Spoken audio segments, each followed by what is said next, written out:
कल जैसा कि हमने बजट के बारे में आपको बताया था, आज उसी के संदर्भ में मैं पारिवारिक बजट बनाने के सिद्धांत आपको बताना चाह रही हूँ, या आज आपका यही टॉपिक है। अब पारिवारिक बजट बनाने के सिद्धांत कौन कौन से हैं?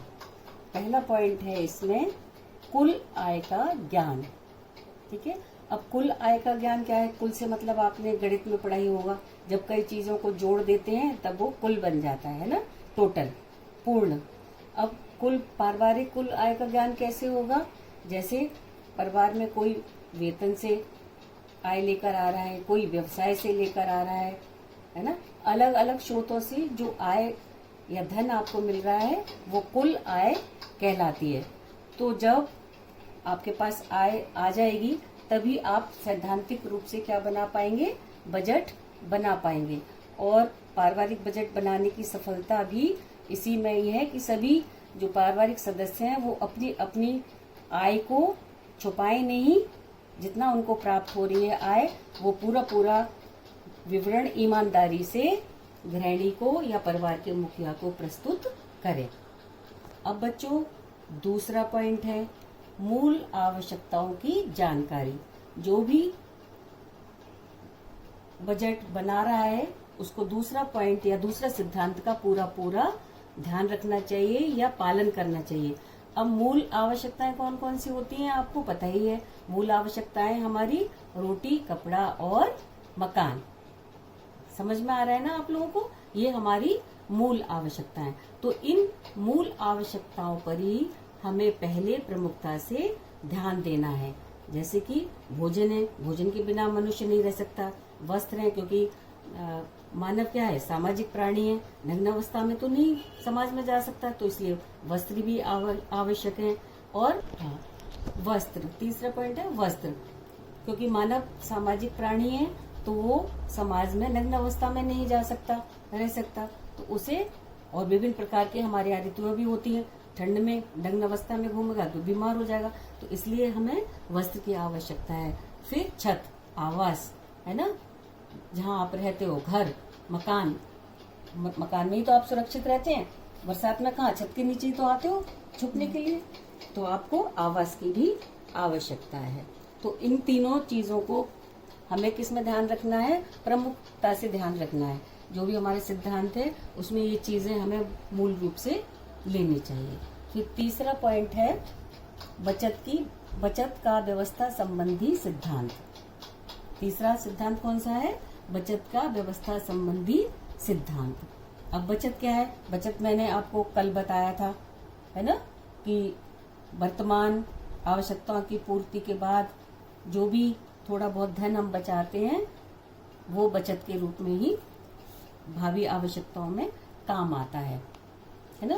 तो अब जो हम पारिवारिक बजट बना रहे हैं उसमें हमें बचत का प्रावधान विशेष रूप से रखना चाहिए, है ना, क्योंकि इससे हमारी जो पारिवारिक अर्थव्यवस्था है वो भविष्य की जो हमारी आवश्यकता है उनको मजबूती प्रदान करती है ना। बचत का धन ही हम आकस्मिक आवश्यकताओं पे भी खर्च करते हैं और भावी आवश्यकताओं पर भी खर्च करते हैं। इसलिए सूझबूझ करके, समझ करके गृहिणी को आवश्यक रूप से बचत का प्रावधान बजट में रखना चाहिए। ये हमारा तीसरा सिद्धांत है। अब चौथा सिद्धांत है लचीला बजट। बजट हमारा कैसा होना चाहिए? फ्लेक्सिबल होना चाहिए, लचीला होना चाहिए, कि मतलब पारिवारिक आवश्यकताओं में कोई भी अगर परिवर्तन आता है ना, किसी महीने भाई आपके यहाँ ज्यादा फंक्शंस पड़ गए, ज्यादा कोई भी त्योहार पड़ गए, है ना, तो उसमें आपका भोजन सामग्री है वो अधिक खर्च हो गई, तो ये नहीं कि आप नेक्स्ट बजट में उसमें कटौती कर दें भोजन में, नहीं। तो इसी में हमें फ्लेक्सिबिलिटी करनी है कि भाई इस महीने हमने थोड़ा सा ज्यादा खर्च कर लिया है तो अगले महीने हम वस्त्र वगैरह पे कटौती करके, है ना, इसको बजट को एडजस्ट करेंगे, है ना। तो इसमें ये हमें फ्लेक्सिबिलिटी लानी चाहिए, है ना। ये कोई पक्का नियम नहीं बना लेना चाहिए कठोरता पूर्वक कि नहीं भोजन पे हमें 15% ही खर्च करना है तो 15% ही करेंगे, है ना। वस्त्र पे हमें 40% करना है खर्च तो 40% ही करेंगे, नहीं। परिवार के व्यक्तियों की आवश्यकताओं को ध्यान में रखते हुए भी बजट में हमें लचीलापन लाना चाहिए। अब हमारा नेक्स्ट पॉइंट है बच्चों, आकस्मिक आवश्यकताओं के लिए व्यवस्था, है ना। आकस्मिक आवश्यकताएं कौन कौन सी होती हैं? बीमारी कभी भी, है ना, कहकर नहीं आती, कभी भी आ सकती है बीमारी। तो बीमारी के लिए आप उपचार करवाएंगे, ट्रीटमेंट करवाएंगे, तो ट्रीटमेंट के लिए आपको डॉक्टर की क्या देनी पड़ेगी? फीस देनी पड़ेगी, है ना। उसको पेमेंट करना होगा। पेमेंट करने के बाद जो आपको प्रेस्क्रिप्शन मिलेगा, दवाइयों का पर्चा मिलेगा, उसके लिए भी आपको दवाओं पर भी खर्च करना पड़ेगा, है ना। या परिवार में कोई भी शादी, ब्याह, जन्म दिवस, है ना, अन्य अन्य अन्य ये प्रोग्राम्स होते हैं या अवसर आते हैं, तो उन पर भी ये हमारी आकस्मिक आवश्यकताएं हुई, इन आवश्यकताओं के लिए भी हमें खर्च करने के लिए व्यवस्था करनी चाहिए। फिर नेक्स्ट पॉइंट है स्टूडेंट्स, बजट का निरीक्षण एवं विश्लेषण, है ना। जो बजट हमने बनाया है उसका समय समय पर हमें चेक करना चाहिए उसको, है ना, और उसका विश्लेषण भी करना चाहिए। अब निरीक्षण कैसे करोगे कि कहीं हमने इस महीने इतने प्रतिशत वस्त्रों पे खर्च किया था, इतने प्रतिशत विद्युत पे खर्च किया था, है ना, तो कहीं बढ़ तो नहीं जा रहा है हमारा। तो बीच बीच में हमें अपना ये बजट का निरीक्षण भी करना चाहिए। अब विश्लेषण कैसे करना है? विश्लेषण का मतलब है बच्चों, जो भी हमारे पारिवारिक सदस्यों की आवश्यकताएं हैं उनको हम सही क्रम में व्यवस्थित रूप से कर पा रहे हैं या नहीं कर पा रहे हैं, है ना। उन पर हमने उचित रूप से खर्च किया है या नहीं किया है, परिवार के सदस्य उससे संतुष्ट हैं या नहीं है, या उनमें व्यग्रता है या उग्रता है कि हमारी आवश्यकताओं का ध्यान नहीं रखा गया है। जब आप निरीक्षण और विश्लेषण करेंगे तभी आपका ये पॉइंट बजट का डिस्क्राइब हो पाएगा या ये सिद्धांत आप लागू हो पाएगा। नेक्स्ट पॉइंट है बच्चों, वार्षिक व्यय की पृष्ठभूमि में मासिक बजट का निर्माण, है ना। तो वार्षिक का मतलब आप जानते ही हो, पूरा साल भर का, है ना। अब पृष्ठभूमि मीन्स पिछला, है ना, पिछला आप कैसे करते आए हो, किस तरीके से आपने किया है, उसको ध्यान में रखते हुए ही हमें महीने का या प्रेजेंट का या वर्तमान महीने का बजट का निर्माण करना चाहिए, है ना। पिछला जितना आप ध्यान रखेंगे बजट का कि गत वर्षों में या गत महीनों में हमने कितना किस मद पर व्यय किया है ना, तभी आपका मासिक बजट अच्छा बन पाएगा, है ना। और जो भी हमारा आय व्यय में डिफरेंस होगा वो भी इस सिद्धांत से क्लियर हो जाएगा। नेक्स्ट पॉइंट है बच्चों, अर्नेस्ट एंजिल का सिद्धांत।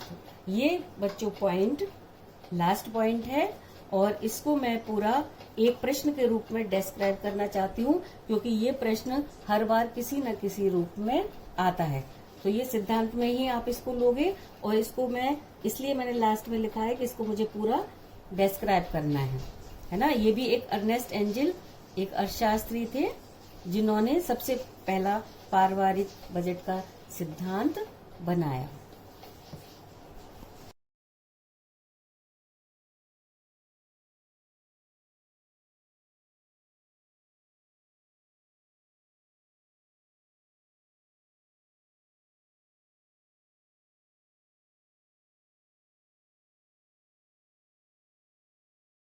हमारा एंजिल का सिद्धांत, तो जर्मन के प्रसिद्ध अर्थशास्त्री डॉक्टर अर्नेस्ट एंजिल ने 1857 में जो हमारी व्यय की मदें हैं, व्यय की मदें कौन कौन सी हैं? भोजन, वस्त्र, आवास, रोशनी, प्रकाश, ईंधन, शिक्षा, स्वास्थ्य, मनोरंजन और भी बहुत सारी मदें हैं।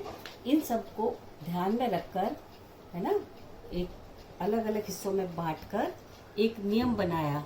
उस नियम का नाम इन्होंने दिया उपभोग का नियम। इस बात को आप याद रखिए, क्या नियम दिया? उपभोग का नियम। मतलब जिन चीजों का हम यूज करते हैं वो उपभोग है, समझ रहे हैं ना आप? यूज करना ही उपभोग कहलाता है। तो क्या नाम दिया? उपभोग का नियम। इसे हम एंजिल द्वारा प्रतिपादित पारिवारिक बजट का सिद्धांत भी कहते हैं, है ना। जो हमने एंजिल का सिद्धांत था उसको दूसरा नाम क्या दिया गया, एंजिल द्वारा प्रतिपादित पारिवारिक बजट का सिद्धांत। इन्होंने फिर इसमें 3 पॉइंट दिए। क्या क्या 3 पॉइंट दिए कि जब आय में वृद्धि होती है तो जो हमारा भोजन पर व्यय होता है वो क्या होता है, कम हो जाता है, उसका प्रतिशत कम हो जाता है। अब जैसा कि इस तालिका से आपको स्पष्ट दिखाई समझ में आ जाएगा, है ना। व्यय की मध्य पहली क्या है, भोजन, ठीक है। तो भोजन जो श्रमिक वर्ग है वो कितने प्रतिशत करता है, सबसे अधिक व्यय करता है किस पर, भोजन पर। श्रमिक वर्ग का मतलब आप समझ रहे होंगे, जो लेबर क्लास होती है ना, जो शरीर से अधिक श्रम करते हैं वो श्रमिक वर्ग कहलाता है। तो वो भोजन पर सबसे अधिक प्रतिशत व्यय करते हैं, कितना, 60%, है ना। और मध्यम वर्ग कितना करता है, 55% करता है, ठीक है। और उच्च वर्ग जो सबसे धनी वर्ग है वो 50%, है ना, खर्च करता है। तो जैसे जैसे आय में वृद्धि होती जाती है तो जो हमारा भोजन पर प्रतिशत है वो कम हो जाता है। सबसे अधिक खर्च कौन कर रहा है, प्रतिशत, श्रमिक वर्ग, ठीक है, क्योंकि शारीरिक श्रम कर रहे हैं, उनकी फूड की डिमांड ज्यादा होती है, भोजन की डिमांड ज्यादा होती है, तो सबसे अधिक यही खर्च कर रहे हैं। लेकिन धनी वर्ग सबसे कम खर्च करता है, क्योंकि उनकी विलासिता संबंधी आवश्यकताएं और उपभोक्ताएं वो ज्यादा बढ़ जाती हैं, तो वो उस पर ज्यादा खर्च कर लेते हैं और भोजन पर कम खर्च करते हैं। ये इस वजह से नहीं कम खर्च करते हैं कि उनके पास पैसा है या पैसा बचाना चाह रहे हैं, इसलिए क्योंकि वो अपना ब्रेकफास्ट बहुत अच्छा कर लेते हैं, है ना। तो फिर उन्हें भूख ही नहीं लग रही, तो वो भोजन उनके यहाँ बन ही नहीं रहा है, भोजन कम कर रहे हैं, तो इस पर इनके यहाँ कम खर्च होता है। फिर दूसरा पॉइंट है, जब हमारी आय घटने या बढ़ने लगती है तो जो वस्त्र है, आवास है, इन पर वो एक सा ही खर्च होता है। वस्त्र चाहे वो धनी वर्ग का व्यक्ति खरीद कर लाए, है ना, चाहे मध्यम वर्ग का खरीद कर लाए, चाहे उच्च वर्ग का। जैसे मार्किन आप लेके आते हो, मार्केट में उसका रेट 50 रुपीज पर मीटर है, तो सभी के लिए वो 50 रुपीज पर मीटर है। ये नहीं कहेगा दुकानदार कि तुम उच्च वर्ग की हो तो मैं हम भाई 20 रुपए मीटर का दे देंगे, या मध्यम वर्ग तुम भी ठीक ठाक कमा रहे हो तो तुम्हें हम 30 रुपए का देंगे, नहीं, एक सा ही रेट रहेगा। तो ये पॉइंट आपको क्लियर हो गया कि जब आय बढ़ती या घटती है तो उसका किसी भी वर्ग पर कोई भी प्रभाव नहीं पड़ता है। ये किसने कहा, एंजिल ने कहा। एंजिल का ही तो सिद्धांत हम पढ़ रहे हैं ना, तो उन्होंने इन पर एक सा ही प्रतिशत रखा है। देख रहे हो ना आप, एक सा प्रतिशत है, 18%, 18%, 18%, तीनों वर्गों में। फिर तीसरा उन्होंने कहा कि आय बढ़ने पर शिक्षा, मनोरंजन, ईंधन, स्वास्थ्य और जो भी कानूनी सुरक्षाएं और भी जो हमारे खर्चे हैं, है ना, और भी जो हमारी मदें हैं, उन पर भी व्यय में वृद्धि हो जाती है, ठीक है। अब जैसे रोशनी है बच्चों, 4th पॉइंट है हमारा, रोशनी, प्रकाश, ईंधन।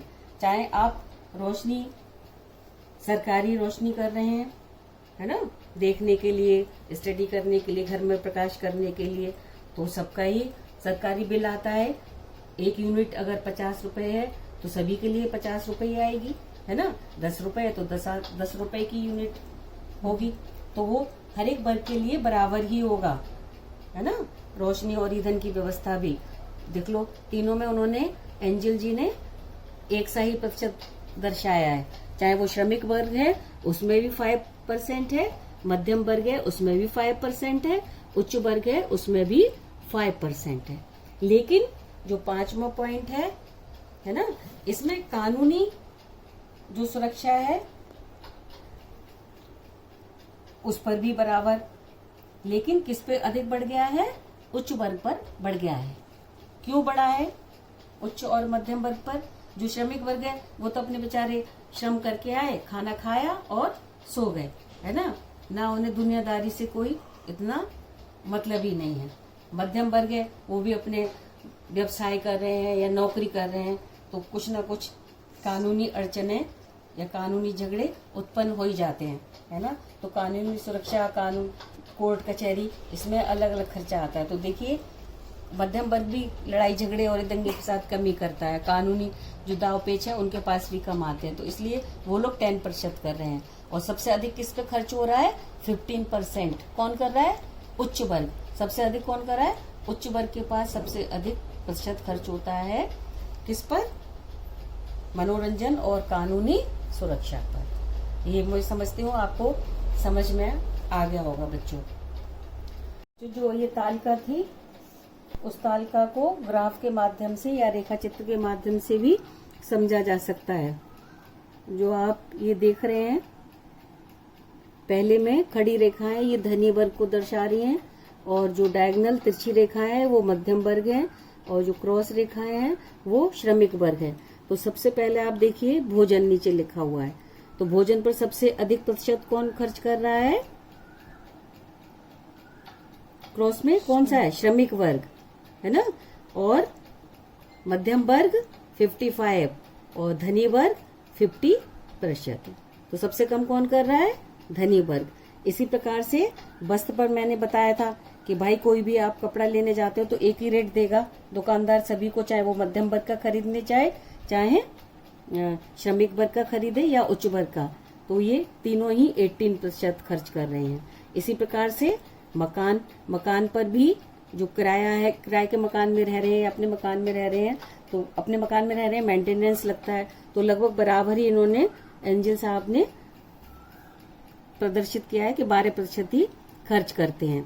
इसी प्रकार से ईंधन, प्रकाश पर, लाइट पर, जो घर में आप रोशनी देखते हैं उस पर भी बराबर ही खर्च होता है। क्यों?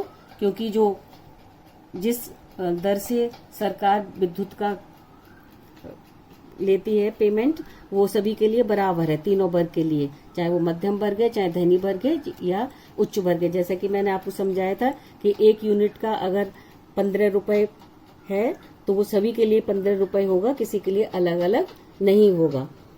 ठीक है। ऐसे ही शिक्षा, स्वास्थ्य और ये मनोरंजन है ना। शिक्षा पर सबसे अधिक कौन खर्च करता है? धनी वर्ग करता है, क्योंकि गरीब के बच्चे तो कहाँ पढ़ रहे हैं? सरकारी नगर निगम के स्कूल में, जो सारी चीजें जहां पर की फ्री हैं। तो सबसे कम प्रतिशत किसका खर्च हो रहा है? सबसे अधिक प्रतिशत किसका खर्च हो रहा है? धनी वर्ग का। और दूसरे प्रतिशत किसका है? मध्यम वर्ग खर्च करता है। और सबसे कम कौन करता है? श्रमिक वर्ग। श्रमिक वर्ग के बच्चे कहाँ पढ़ रहे हैं? आपके सरकारी स्कूल में है ना, नगर निगम के स्कूल में है या मदरसों में पढ़ रहे हैं। और मध्यम वर्ग के है ना थोड़ा सा प्राइवेट स्कूल्स या कॉन्वेंट स्कूल में आ जाते हैं, है ना। और जो उच्च वर्ग है उनके बच्चे विदेश में पढ़ रहे हैं, है ना, या मिशनरीज के स्कूल में पढ़ रहे हैं, या हॉस्टल वाले जो विद्यालय हैं उनमें पढ़ रहे हैं। तो सबसे अधिक इस पर भी, शिक्षा पर, स्वास्थ्य पर, मनोरंजन पर कौन खर्च कर रहा है? धनी वर्ग ही कर रहा है। तो मैं समझ रही हूँ इस तालिका से आपको बिल्कुल क्लियर हो गई होगी वो पुरानी तालिका।